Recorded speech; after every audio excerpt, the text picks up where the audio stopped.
जो आरोप लगातार कांग्रेस लगा रही है और धरना प्रदर्शन करने की चेतावनी भी अब जिस तरीके से गोदियाल जी की ओर से कहा गया, यूकेडी का अगर स्टैंड समझने की कोशिश करूं तो यूकेडी किस तरफ खड़ी हुई अब इस माहौल में नजर आएगी, क्योंकि अब तो आर पार की लड़ाई हो गई है, दोनों तरफ से आरोप और प्रत्यारोप देखने को मिल रहा है।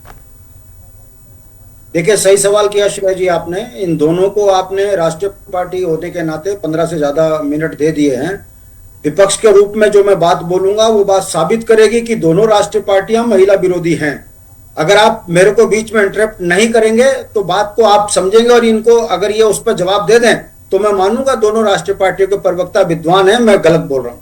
देखिए, भारतीय संविधान के तहत लोकसभा में 23 में जो है 10/11 की गणना को मानते हुए जो है नोटिफिकेशन जो है जारी नहीं हुआ, मगर सदन में महिला बिल पास हो गया जी। 24 के चुनाव में भारतीय जनता पार्टी को नोटिफिकेशन जारी कर 543 सांसदों पे महिला बिल आरक्षण मानते हुए 33% आरक्षण देकर चुनाव में जाना चाहिए था, नहीं गया। इससे यह समझा जा सकता है भारतीय जनता पार्टी बिल तो पास करा गई मगर राष्ट्रपति की मुहर लग गई, मगर जब गजट नोटिफिकेशन जारी नहीं हुआ तो निश्चित रूप से महिला आरक्षण पर 24 का चुनाव नहीं होना था।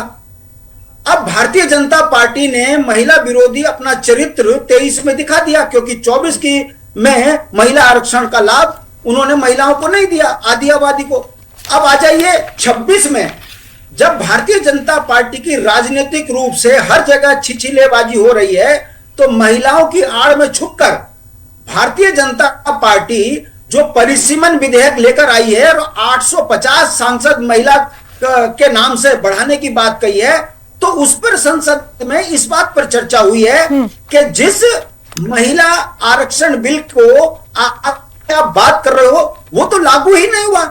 हाँ। गजट नोटिफिकेशन जारी आपने अब किया है तो अब चर्चा कराओ, और परिसीमन 2010-11 का हुआ है, अब आप नए परिसीमन की बात 34 तक की कर रहे हो, तो इस परिसीमन के आधार पर 850 सांसद आप किस आधार पर कह रहे हो, इस पर चर्चा कराइए। भारतीय जनता पार्टी इस पर चर्चा कराने से कतराती रही, लिहाजा 2/3 बहुमत नहीं मिला, गिर गया। अब इस बात को समझिए श्रेया जी, मैं जो कहना चाह रहा हूं, जो बच्चा पैदा नहीं हुआ उस पर झगड़ा हो रहा है। जो विधेयक संसद में आरक्षण बिल पास होने के बावजूद जब नोटिफिकेशन उस पर जारी हुआ ही नहीं, तो फिर उस पर दोबारा ये परिसीमन के लिए पुनः चर्चा क्यों? अगर इस पर बात समझ में आएगी आपको, कांग्रेस को 23 में हल्ला मचाना चाहिए था पूरे देश के अंदर कि महिला बिल पास हो चुका है, धरने प्रदर्शन करते कि गजट नोटिफिकेशन जारी करो, भाजपा महिला विरोधी है। अगर भाजपा को राजनीतिक रूप से नंगा करती कांग्रेस, बिल्कुल, तो 24 में महिलाओं को 33% आरक्षण मिलता। अब क्योंकि दोनों मिले हुए हैं, इनकी नूरा कुश्ती है, अब उस नूरा कुश्ती का असर देख लीजिए। अब मैं गणेश गोदियाल से पूछना चाहता हूं, क्या आपको राजनीति का ABCD पता नहीं है? जब महिला आरक्षण पर जनगणना पर 30 तक जो है भारत के प्रधानमंत्री कह रहे हैं और आपने उसको बिल को गिरा दिया, तो अब आपके यहाँ बिना जनगणना के कैसे चुनाव हो जाएंगे? अब आप उत्तराखंड की जनता, मैं आगे बढ़ जाती हूँ, ठीक है भट्ट साहब, वापस आऊंगी आपके पास। नरेंद्र सेठी जी, मैं आ रही हूँ, जो आज समय चला गया, अभी मैं नरेंद्र जी के पास नहीं गई, मैं आऊंगी आपके पास। नरेंद्र सेठी जी, अब जिस तरीके की यहाँ पर सिचुएशन नजर आ रही है, चाहे वो कांग्रेस की ओर से हो चाहे बीजेपी की ओर से हो, क्योंकि अब 2027 का चुनाव है, ये महिला का हक, महिला आरक्षण, ये सारी बातें सिर्फ चुनावी नजर आ रही है आपको, या फिर लग रहा है कि वाकई कोई पार्टी, चाहे वो विपक्ष में बैठी पार्टी हो या फिर सत्ता पक्ष में बैठी पार्टी हो, महिलाओं का हक चाहती है, महिलाओं को अधिकार देना चाहती है, ऐसा कुछ नजर आ रहा है, या सिर्फ महिलाओं के नाम पर अपनी अपनी रोटी सेकने का काम चल रहा है?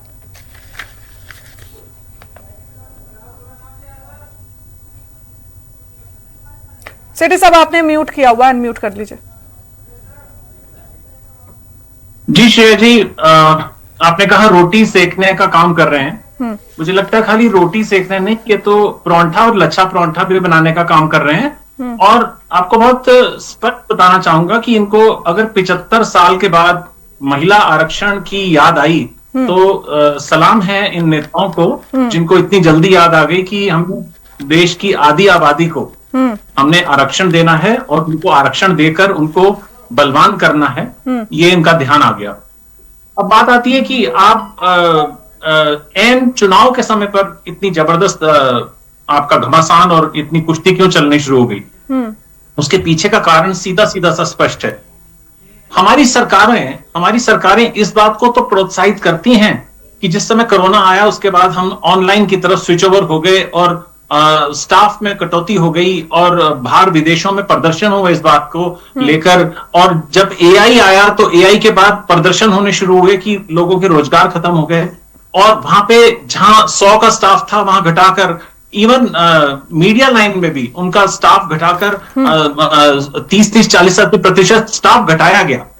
अब ऐसी क्या आवश्यकता आन पड़ी कि हम जो 500 हमारे जो 44 जो सांसद हैं, हाँ। हम उन सांसदों को 544 सांसदों को बढ़ाकर 850 करने जा रहे हैं। हाँ। ऐसी कौन सी आवश्यकता आन पड़ी।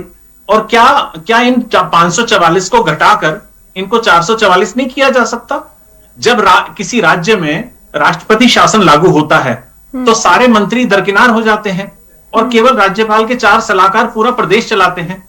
तो क्या ये 544 जो सांसद हैं, मुझे लगता है ये भी ओवरलोडेड है। इनको घटाकर कम से कम 300 कर देने चाहिए, देश और अच्छा चलेगा। उत्तराखंड जिस समय उत्तराखंड नहीं बना था तो आप किसी से पूछिए पुराने लोगों से, उनको ज्यादा सुकून दिखता था यहाँ पे। तो ये महिला आरक्षण के नाम पर जो बिना वजह की जो अभी उन्होंने कहा कि ये नूरा कुश्ती चल रही है। हाँ।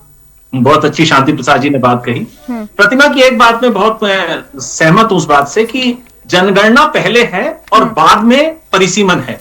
आप टेक्निकली किसी चीज को डिस्टॉर्ट कैसे कर सकते हैं बताइए।